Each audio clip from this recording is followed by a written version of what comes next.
My name is Dr. Jinpo Olowo. Thank you for watching House of Talent Television. I love to inspire people. I love to talk about my experiences and how God has been able to use me in the different exposures. And through the leadership, through change management and transformation, I've been able to do a couple of things in my life. Now, are you a kind of person who is tired of your status quo? Do you want your situation to change? Are you tired of what is going on in your life? You know, change is a fact of life.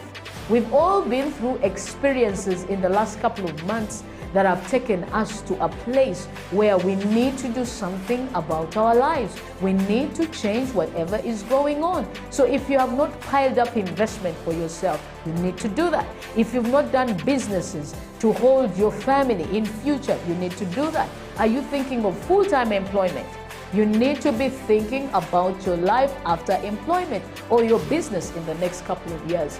So if you want us to chat, if you want us to talk about this, please get in touch with us at SEAL Uganda on number 0772443085 or check our website www.sealuganda.com, or on all the social media handles. You can hook me up or Facebook, that is Jinpo Olowo, on Instagram, Jinpo Olowo, and on Twitter and LinkedIn.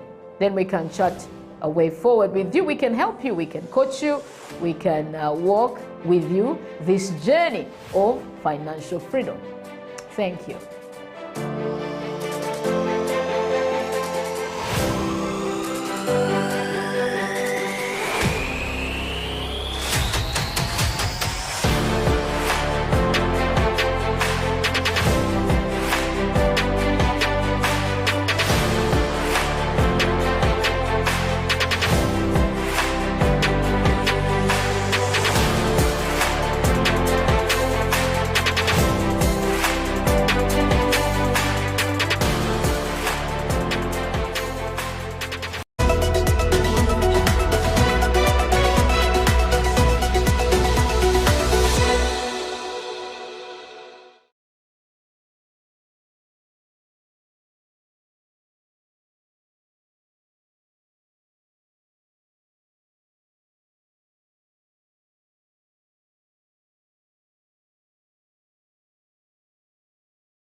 It is a CEO bench on a Friday here in Kampala, straight out of the capital city of Uganda to the rest of the world, is when we bring you the CEOs who are on the rise, or those who are already on the top, or those who are leaving the hot seat, coming down. What's next for a leader is what the CEO bench is all about.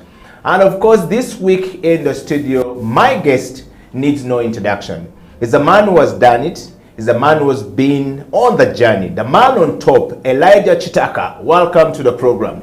Thank you. They say we are supposed to bonga, but also now they're saying we can't do this because of COVID-19. Right. But welcome to the program. How are you doing? I am good. I'm good. I'm busy. Okay. It's such a busy time. Okay. I think it's very busy for technologists. I guess that's the upside of the pandemic, yes, if there is such a thing. Yes. It's kind of placed technologists in a very unique position at this time. I think that a lot of the technologists are like me. They're as busy as we are, and we're not complaining. Yes. It's a good relief. Yes. Yeah. It's a very interesting thing because some of us are struggling to find what to do. And some of us are now questioning, did I make the right decision when I was in school? Did I study the right thing? Or should I go back and study technology so I can be relevant for the time? And all of these things are going on in people's minds. And so many people seem to think that it's only doom and gloom. Yeah. There's nothing light about it. But you're saying you're very busy, and which is a very interesting part of the discussion. But welcome to the program, Elijah. The CEO Bench exists to bring the life of those who are on the journey to the forefront. And of course, when somebody makes it to the CEO, part of their life is always about talking about that company, that company, that company. My entire experience with the CEOs that I've met in the time that I've lived, none of them get to talk about themselves. Yeah. They never know the story about themselves. They get lost in the process of, leading us or leading the organization or making things happen, to the point that by the time they realize where they are, it's way too late. Some of them start to wonder whether they were in the right place, they did the right thing, or they made the wrong decision. Yeah. So we decided that the CEO bench will be that platform that gives the opportunity to people to actually speak about themselves. So you're on the show today to speak about Elijah Kitaka. That's new. Yes, and For a change. yes, because you're always speaking about Fezah, you always talk about the organization that you've worked for before, and many of them. I was reading one of your interviews and listening to them, and you're talking about Google, you're talking about Barclays Bank, you're talking about the journey is about other people, places, Yeah. but not about Elijah Kitaka. So we want to start from a very lighter note. Okay. Who is Elijah Kitaka? I'm Ugandan, first of all. I think that's important to clarify. A lot of people get confused for whatever reason. I think it used to be worse when I had, when I was young and I had dreadlocks. Yes. And I was still traveling around Africa quite often. and people always assumed I wasn't Ugandan. But I'm Ugandan. I was born and raised here. I studied here. I'm a computer science grad from a famous school, computer science at Makerere University. I consider myself a music enthusiast. I call myself a music industry enthusiast because I believe that's my who. That's who I'm here to serve, in this world to serve. But I've also done many things in music. I've been on radio for 16 years. Long as that sounds, I've been on Radio 1 for a very long time. Yeah. I've been involved in the world of jazz for equally a long time. So mostly I revolve around family, music, and technology. So today you said I shouldn't talk too much about my day job as a technology executive, but that's my other life. I can't quite split that from myself because the line between work and life is now more blurred than ever. Yeah. But for many technologists, it's always been. So it's just, that's the package of who you become. Yes. It's what you do, what you believe, and who you serve. Okay. I think that's the total of who you become. True. Yeah. I think I like the preamble, and one of my next question to get pretty much into knowing who you are, Elijah, if you were to take us to a story of your journey from childhood to where you are right now, did you ever see yourself becoming who you are today? And what was the journey like, or what has been the journey like to this moment? Did I ever say? I can't say I ever saw, but I'm also not shocked. And I'm not sounding arrogant or anything. Yes. I think that I've been lucky to have a few people around me that have really believed in me a lot from and be able to take that first step if no one has taken that step. Wow. Yeah, I guess that makes sense. Well, I guess those who nominated you, Mr. Kitaka, knew exactly what they were looking for. Okay. And I'm seeing some very interesting comments here on WhatsApp, and people sending comments here on WhatsApp. So Elijah Kitaka is here. Elijah Kitaka is the CEO and the co-founder of Fezah. Fezah is a technology company, an entertainment company to say the least. Born out of Uganda, I think 4 or 5 years now. 5 years now. Living, and it's said that when a company goes beyond 4 years, crossing to 5, chances of them succeeding are very high and staying alive very high, because the world says that Uganda is the most entrepreneurial country in the world. Yeah. But also the rate at which our companies don't see the first birthdays are very high. True. And so Harvard University and I think Virgin studied quite a bit to try and understand why this doesn't happen. And I think they zeroed down to say they still didn't have an answer to why our entrepreneurship or entrepreneurial, businesses failed in their stage. But you are 5 years into this thing, Mr. Elijah. I wanted to ask you a question. What are you looking for in life? Okay, so let me first try and unpack the high failure rate. Yes. So at the very sort of theoretical level, but which also plays out into the actual world, there is the famous traditional, factors of production. Yes. So there is a big lack of capital, and capital is important if companies are to survive and grow. There is a big lack of, I won't say labor, because labor is very retrospective. So you're looking really at contemporary skill sets. I would almost say like future-ready skill sets. That's low in supply. Good talent is hard in Uganda. Across the board, actually, but Uganda as well. It's very hard to make good hires and to keep good hires, because there are few and many people are after them, and most of them might be bigger than your budget. So talent is really important. I think the other factor I see is commitment and resilience. Entrepreneurship is hard. Starting companies is hard business. I've started 3 companies. My first company was, back in the early 2000s, True African. When companies succeed, it looks like they manage to do it overnight. But the truth is that there is a long journey, that they went through when you didn't know about them, when they didn't matter. And a lot of people don't make it through that season. It's really, really tough. It's been the same every time I've started companies. It was the same with True African. And when True African became successful, most people thought, oh, this was an overnight success, but we're literally at the brink of bankruptcy. That company was about to close before we raised money, before we met, the people that invested into True African. I like the train of thoughts. I'm a leadership coach.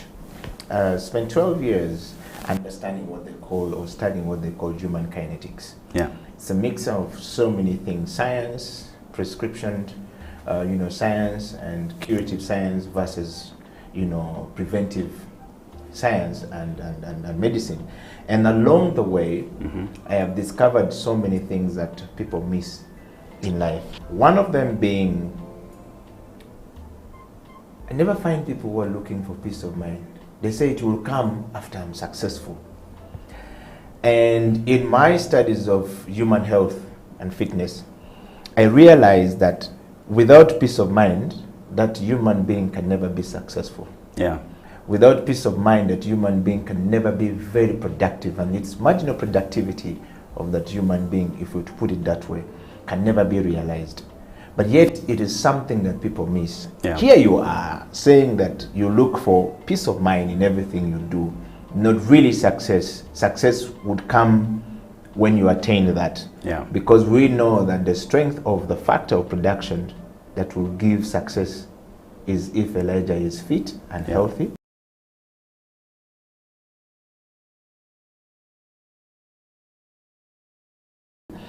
I want to take you to this question, Elijah. And something that is, I would say, what is the best thing that has happened to you through the years as Elijah? Wow. Like one thing? Yes. If it's one thing? Yes. Or even 2, you can give us. I think one thing that when you look at says, man, that was it. That was a turning point for me. That was the best thing that ever happened to me. Of course, there are many things that have happened to you along the years. Okay, so if I was to package it as one, I mean, that's difficult because first of all, I'm a spiritual person. So then naturally I would say, my understanding of the promise of God and how to invoke it. But I don't think that's what you're looking for. No, so let me give you let me give you a second one that might be more in line with this theme. I think it's actually people. The best thing that has ever happened to me is people that believe strongly in me. And so it's easy to think that I'm self-made because of my history, like those that know me. But the truth of the matter is that no one is self-made. you're just a sum of the people that have believed in you and what they've put together, you know, to enable you to kind of progress. So the best thing that has happened to me is really those people. Okay. And those people have kind of stuck with me all through my journey. And I talked about my brother. Of course, that's not to discount everyone else in my life, but there are people that have been like very, very instrumental. So he's one of them. He's probably the earliest. That's Patrick? Patrick. Yeah. And then the gentleman that first invested in True African, Eric Kamau. Wow. I think Eric is still running it. I haven't kept up because I exited and you know. And I've not seen him or heard from him in a long time. I used to hang around with him, a lot with him at Stakeout back in the days. Yeah. But he was very instrumental in like my journey. Then the other person, I mean, I could name them. They're few. It's a very small group of people. But those people have stayed with me like for a long time. And every time I go away and come back, they're always there. And I think that's the biggest asset you can ask for, especially in our world of entrepreneurship, that people, you have a few people in your corner that believe strongly and can open doors for you and can make things happen that you would otherwise struggle to make happen yourself. So, you know, aside, if we leave the spiritual side, I think that's, for me, that's the thing. It's these people that have been placed, you know, in my path to guide me to where I need to go. That's the best thing. Wow. Well, Elijah Kitaka is the CEO and the co-founder of Fezah. We're going to take a break, and the CEO bench will be right back. We want to hear from you. Do you have kisses or disses for Elijah or for myself? It's okay. We live in a glass house. We don't throw a stone. But we're basically saying, please send in your comments and kisses. Those who voted Elijah is actually here. I think I'm enjoying the interview with Elijah very much. And after the break, I will take Elijah through the journey of leadership, change management, and transformation. Be right back after the break.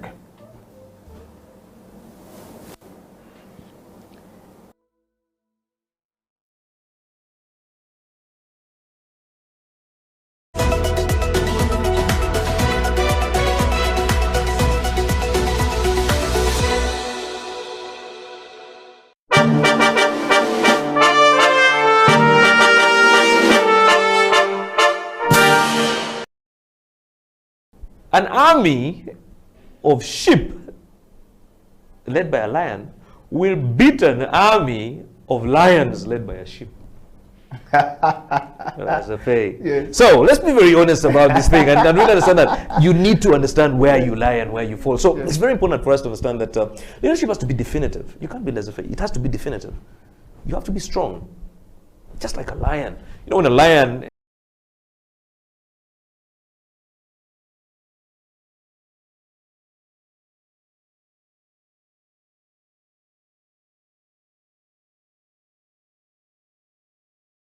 And I want to ask you, so if you were elected the President of the Republic of Uganda today, what would be your first State of Nation address now as you look into the camera and close the show? I think my first State of the Nation address would first of all to...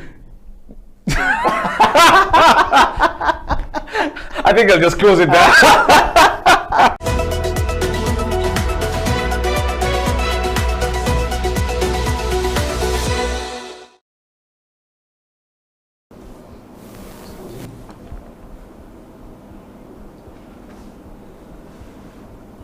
Welcome back from that break. This is the CEO Bench. My name is Eddie Okela, and in the studio is Elijah Kitaka, who is the CEO of Fezah. And of course, Fezah is an entertainment and technology company looking after music and the artists in Uganda. It's safer to say Elijah is in a creative space and as well as the technology space, changing lives and giving life meaning to as many people as possible. Elijah, welcome back to the program. Before we went for a break, I asked you a question which usually many people don't seem to have an answer to. And I was quite very interested to hear your thought patterns and you know, the perspective and your attitude towards self. I actually believe that you have a lot of self-actualization. And I'm a strong student of leadership. Many years, and I decided to go into what we called transformational leadership. which is a leadership approach that looks at how people cognitively retain information, emotionally are connected to it, and subsequently what informed their decision to either accept certain things or reject certain things. But also, it causes change in an individual as a leader first, with the view of turning those who follow them to being leaders. And the ultimate goal is to change the social systems for the good of everyone. Now, that leadership approach is something I practice very well, and it's something I've been teaching for a very long time. And I meet so many executives along that path. And you're one of those people who are headed to the top, already there. And I would say you are still rising to the top. We want to dive into change management. The question I ask you about what is the best thing that ever happened to you, most people don't quite have the answer to it, because they say there are too many. But you said the best thing that ever happened to you. In fact, the answer that I think was the best answer for me was the spiritual part of it. Every time a person is not in touch with themselves, chances of them being swayed away are very high. The decision you made to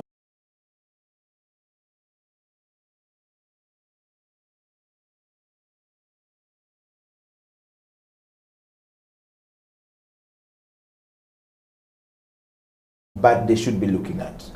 And that leadership question is, Elijah as a leader, what excites you most? What excites me most as a leader? Okay, so that's a deep thing. And leading. And on the question of leadership, I want to ask you first, what is leadership to Elijah? And what is personal leadership to you? Okay, so I mean the quick answer is Colin Powell's answer. You know, the ability to get others to follow you, even if it's out of curiosity, because you can't lead if no one follows. I guess that's the quick answer. I think that leadership is about vision, leadership is about focus, and leadership is about pathways. And so those three things, if you have those, if you have the ability to clarify vision for others, to drive focus towards that, and to kind of chart out a pathway, you know, to actualize that vision and make it real, I think you qualify as a leader. So for me, that's what leadership is. Okay. Mr. Kitaka, by your understanding and that definition of leadership, who do you actually think, or who do you think is a leader? And are you one yourself? We're all leaders. At different scales, you know, at different levels, and at different stages. But the strange thing about life is the lack of this, you know, binary situations. And I know that people love, you know, binary situations because it's yes or no, or it's black or white. But the truth of the matter is that it's more complex. And you know, you could be led at a specific moment in time, but also have others that you lead. And that's why I'm saying that, you know, we're all leaders. At the bare minimum, you're leading yourself. You know, so I am a leader because of that. Now, in the context of, you know, mainstream leadership, you know, kind of themes, yes, I would say yes, because again, this is the CEO bench, and CEO is, you know, certainly in the leadership position. But I think what I would want the people to take away is that we're all leaders, and that's not to dilute leadership. It's just that it's at a different stage, it's at a different scale. But if you don't realize that, then you kind of deflect a lot, and you go into this mode where you make no decisions. But some of the decisions that change your life are actually yours to make. And a big part of leadership is the boldness to make decisions. The boldness to say, you know what, this is what we're going to do. This is, you know, this won't work, this might work. And you do that at a personal level. You do that at all levels, you know, before you get that into a work environment. You do it for yourself. And I'll give you one quick story. So since you said we're talking about it. Please go ahead. I actually went to school to Yeah. do civil engineering when I went to university first. And then in my first year, I started that first company called True African. And then 3 years in, I figured that civil engineering wasn't the journey for me. Yeah. Now, at that point, I had two choices because it's a 4-year course. I could have just stayed and just completed, but I was sure I wasn't going to practice. The second option was what I took. If that's not your path, then exit it. And when I was at Google, then the CEO, Larry Page, used to say that you should not continue doing something wrong just because it will take much longer or more effort to do the right thing. So you should just stop. The moment you notice that you're on the wrong path, you should stop and reroute. And so I then dropped out and focused on True African and then went back to computer science. Wow. So that's how I graduated. Now that decision is not for anyone to make. Yes. Actually, it's a very complex decision. It's for you to make. Yeah. And a lot of leadership is about decision making. Yeah. Tough decisions that might be life changing. Yeah. And the boldness to make those decisions and face what then the aftermath would be. Yeah. Yeah. Wow. Well, I think that's one very key lesson to pick from leadership right there, Mr. Kitaka. I mean, John Maxwell keeps saying that anyone can steer the ship, but it always takes a leader to chart the course. And from what I've just understood from your journey of leadership and for your definition of who a leader is and what a leader is, and if you are actually a leader, is that you have to pick yourself, select yourself, give yourself meaning, and stick the path of where you want to go. And if you're not adding value and it's not adding value to you, drop it. Yeah. Is that correct? Yeah. And that's a very good lesson for leadership on this program, because we want to make sure that people understand where they are going, and if you're not adding value, then stop. Yeah. Some of us are stuck in one place and not willing to go, and we're fearing change. Thank you very much for that, Elijah. I want to take you straight, Elijah, to the next question on this leadership path. Okay. And that next question is, what is your understanding of leadership at the personal level, family level, society level, and corporation level, as well as the national level? Yeah, I think we've talked about that. Yeah. So the things I said. If you would summarize one it, is yeah. vision. Yeah. Because without vision, so where are you leading people to? Where there has to be some kind of promised land. Yes. So that sense of conviction. Yes. That this thing that is not here today. Yeah. Is possible, Yeah. and we can make our way towards it. Yeah. I think that's a big component. The second is this thing of focus. Yeah. Because the truth of the matter, especially in today's world, is we're filled with a lot of information, but also a lot of great ideas. Yeah. So your ability to sustain focus, especially when you're pursuing vision, because in most times it's not there. Yeah. Right? You have to work towards it. Yeah. Now, for you to remain focused on that, and also to bring along people that you can focus, and then those pathways, find those pathways, to that goal or to that vision. I think those are the key things that would make up leadership for me.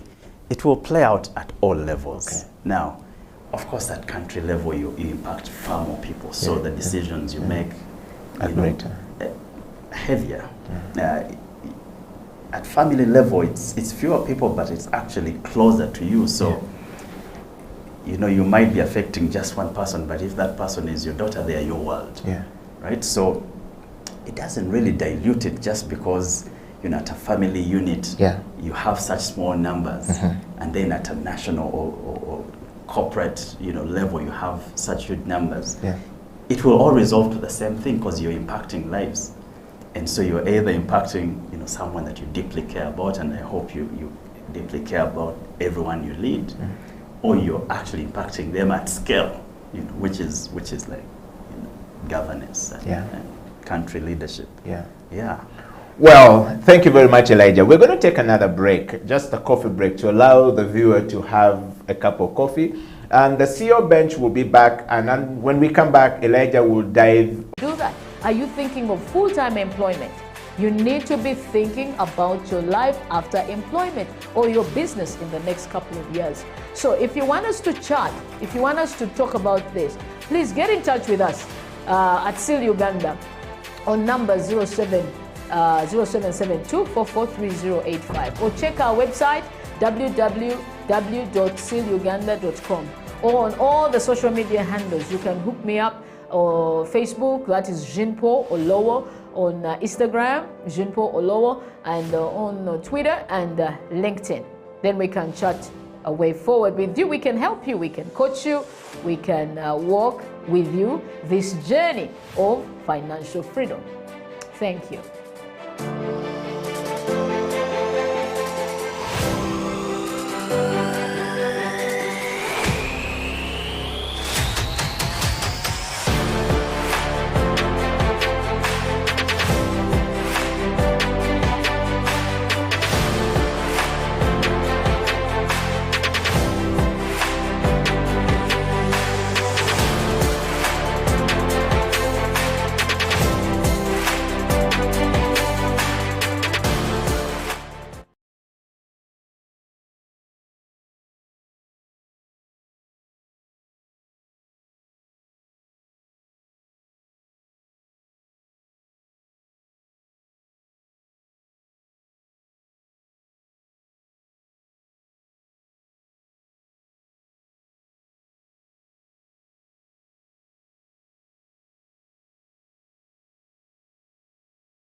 It is a CEO bench. Welcome back from that break. Edio Killer, Elijah Kitaka in the studio. Elijah, welcome back to the program. We have a long time to get there, but a lot to cover and a short time to get there. Yeah. And I want to take you straight to change management. You've been to several places in your journey as being a leader. And I want to take you first to change. How do you manage change? Change management requires a lot of things. It requires that you communicate, requires that you prepare for it, requires you prepare people mentally, physically, and emotionally. Yeah. And if they are not, it's a problem. You're moving from one place where people have invested a lot of emotions and time in you, and you have to go to the next place. And I understand that because you probably have outgrown the place where you are, and you have to go to the next one. And we're always looking for greater aspirations in life when we grow. I want to take you through to this path of change management, and I want to hear from you. What is your understanding of change management, and which principles do you always apply when you're moving from one place to the next, and how do you communicate it as well as manage where you're going? Yeah, I'm laughing because yeah, that's in today's world. That's too much to hope for. Yes, it's a very volatile world. That's the truth. I think that my attitude to change is you should disrupt yourself before others disrupt you, because it's just a matter of time. So disrupt yourself and build the capability to be agile. That's really it. That's really it. Because change cannot be elaborately planned. If it was that way, everything would be predictable. Yeah. I think what differentiates, great leadership, especially in times of volatility, is your ability to adapt, your ability to morph to what is required. Now, a lot of the time, that cannot be, premeditated. I think you work on certain capabilities and say, okay, what makes change intimidating? What are those things that make change so intimidating for people, and how do we deal with them? So I'm a big believer in just disrupting myself. I'm a big believer in knowing that what is today might not be tomorrow, and you should get to a place where that does not threaten you, and have the confidence that you can truly face whatever comes. Yeah, I don't know if that makes sense, but that's really my attitude to change. So I'm not big on fear. No, I'm not big on fear. I'm big on this, because then you get caught up in this situation, which is, you're now, and that's what defines you, and you're defined by a brand logo or a job title. So get rid of all that stuff. That's the honest truth. If you want to make change less intimidating. And then also, like, put yourself in the right place. I think a lot of time we put ourselves, in places where we shouldn't, because of a sense of entitlement. And so change becomes more intimidating because of that. So that's the short answer, to be honest. Disrupt yourself and focus on being agile, and build the confidence that you can navigate whatever comes. That's the honest truth. And the truth is you can. You just need to have the right skill set and the right mindset. And then change won't be intimidating. Elijah, not everyone finds this part easy at all when we're talking about change management. And what are your secrets of doing this? I know you said that you should be very disruptive, you should not be comfortable, but would you like to share some of the principles that you have had to use along the way? I know those could be your trade secrets, or your movement secrets. Like, there is a person somewhere there who is stuck in that job. And I think right now, with the situation of COVID-19, and the foray into the change of the world where we're headed to, so many people are going to find themselves very stuck to move.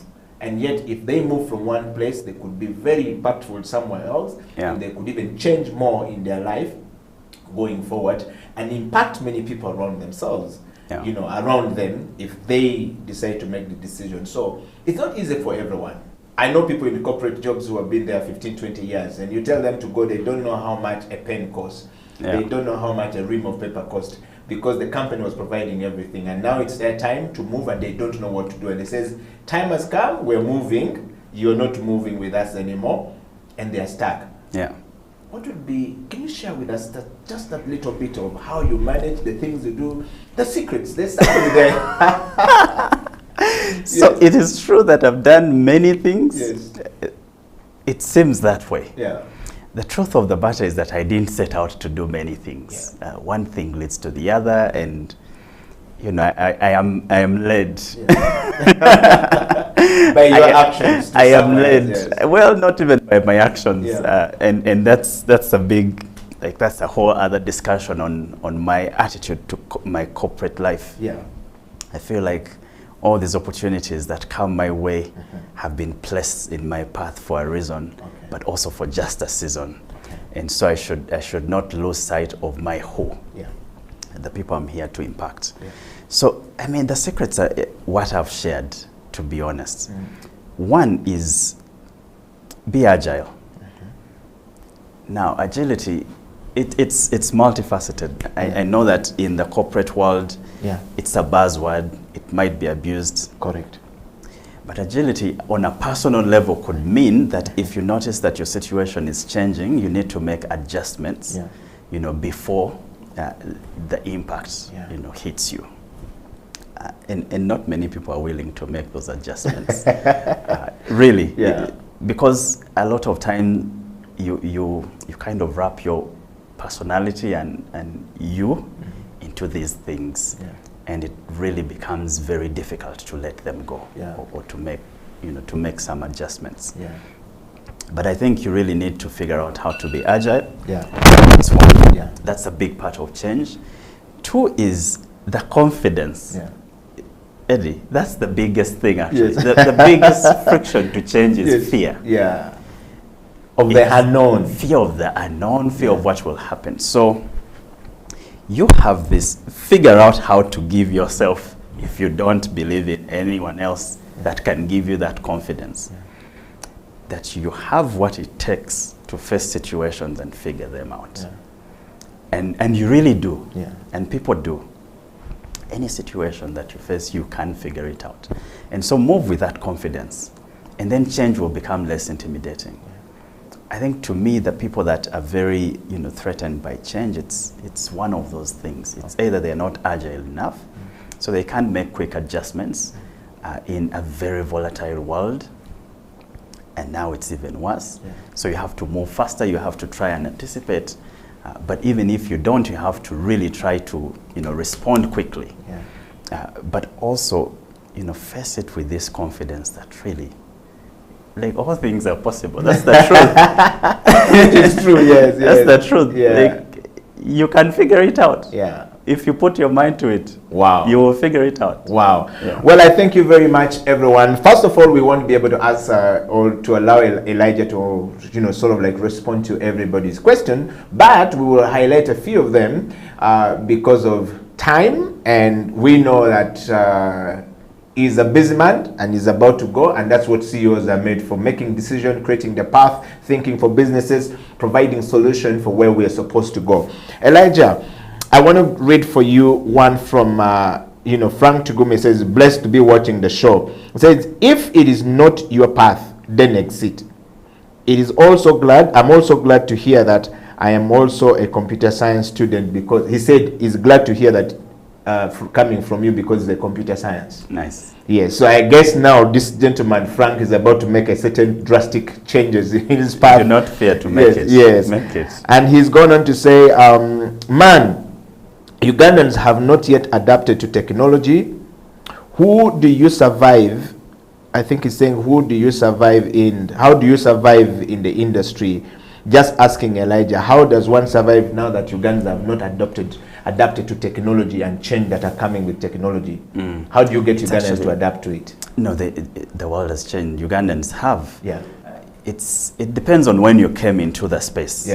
So for us who have been in the space for a long time, we've seen this transformation. So if you go back to my first company, it was the first mobile company here, the first mobile value-added services company. And we're talking SMS. There was no data. Then, along comes the internet, and the cost of connectivity, the quality of connectivity. So the truth of the matter is that there's been a lot of change, and in the right direction from a technology standpoint. Maybe we're not keeping the pace because we're basically benchmarking against the world. We're not living in isolation. So maybe most parts of the world are moving faster than us. I think his question might be about startups, tech startups, and that tech ecosystem. It's very disadvantaged in Uganda. And in my plan actually this year was to relocate, to be honest with you. Because I think that we're making many decisions as a country that are not empowering that ecosystem to grow. And that's really tough. That puts tech entrepreneurs in a very, very tough situation. And countries are moving fast. And I mean, a lot of techies are very portable. So, my personal advice, if that's the direction of the question, is don't be afraid to move. Don't be afraid to go somewhere else and try it out there. Look for the factors that are going to help you to thrive. Don't be tied to, to this place, too strongly at the expense of your purpose. So I would do the same. I have reasons why there was a slight change in plan, but I had already kind of restructured part of what we do. Fezah, as you know, was into entertainment and analytics. And then we broke out the analytics business and formed Songboost.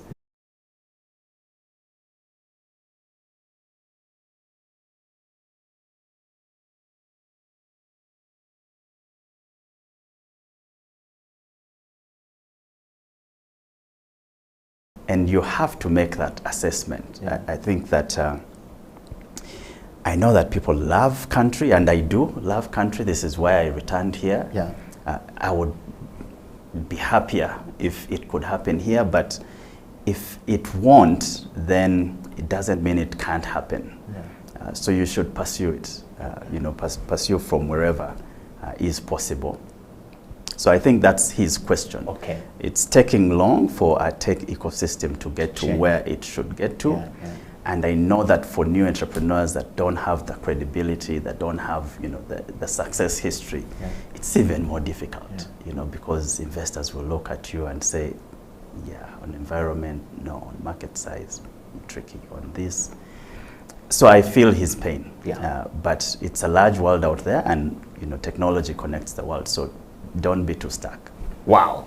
Mr. Kitaka, our time is fast spent. And thank you very much for that answer to Frank. I know there's many other Ugandans who are asking themselves the same question, wondering what to do. We want to wind up the show by talking about transformation. In fact, the last question is about transformation. How does one cause transformation in their ecosystem? How do I become a transformative person? Looking at Elijah talk right now, looking at Fezah, looking at the stuff that goes on around you, the way you're being able to do things, what can we pick from you, and what is first of all, what is transformation to you? How do I cause transformation? How is your projects, how is your company causing transformation in the lives of people?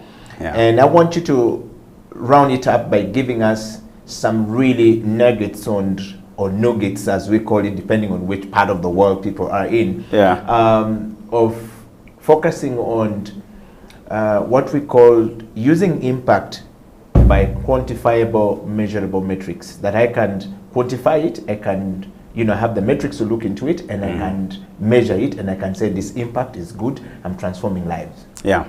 So transformation is change in state. Very basically. It's you have current state, you have target state, Yeah. and that change from current state to target state is transformation. Yeah. Now obviously the scale, the impact depends on what the scenario is. Yeah. But how do you transform? So I guess let's use that typical example. We had the world pre-COVID, Yeah. and then COVID comes, and you really have no choice. You either you're either surviving or transforming or closing. And how do you make that switch? I think that there is a level of understanding, needs, actual customer needs. So from a business point of view, and figuring out how to then, anticipate ways in which you can still meet those needs if current ones have been disrupted. Yeah. And COVID has been such a big disruptor. So I think that the detailed answer might be too technical. Yeah. But high level, that's really what you're working with. You're working with current state, then some major disruption, and then you have target state, and that journey is a transformation journey. Yeah. And a lot of it is really uncomfortable. Yeah. And to make those quick changes that are going to help you, to move to target state. And it might not happen as quickly as you would like to, but to know that, when you drive from here to Kavala, you don't see the whole road. Yeah. But as you drive, more road will reveal itself. And so it becomes clearer as you go along. So get started and keep moving. Wow. Yeah. Mr. Kitaka, we have come to the end of this interview, but I want to ask you, how do you keep your team motivated at Fezah? Purpose. Connect with the purpose. Yes. What are we here to do?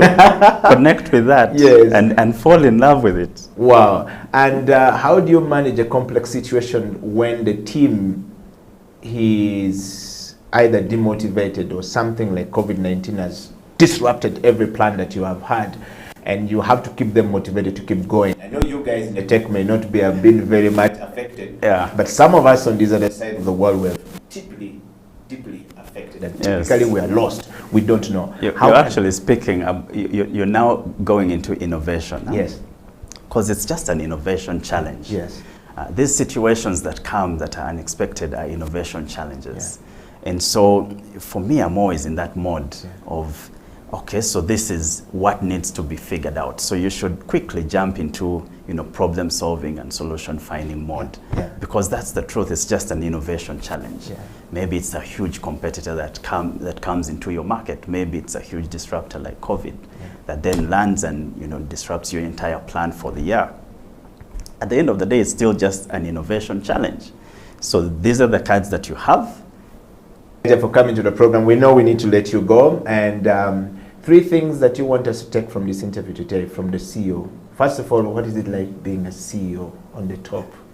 I guess it's tough. It's tough. Yes. Yeah, it's tough. It's too much pressure. But that's the job. Yeah. That's the job, and it's your decision to take the job. So, yeah, you buckle up and jump in. Yes. Yeah. I want you to look into this camera and just tell us what are the 3 things you want to sum up today in this show and this program, that when I watch you any part of the world, Yeah. I'll wake up and do that one thing and my journey will start. The one is just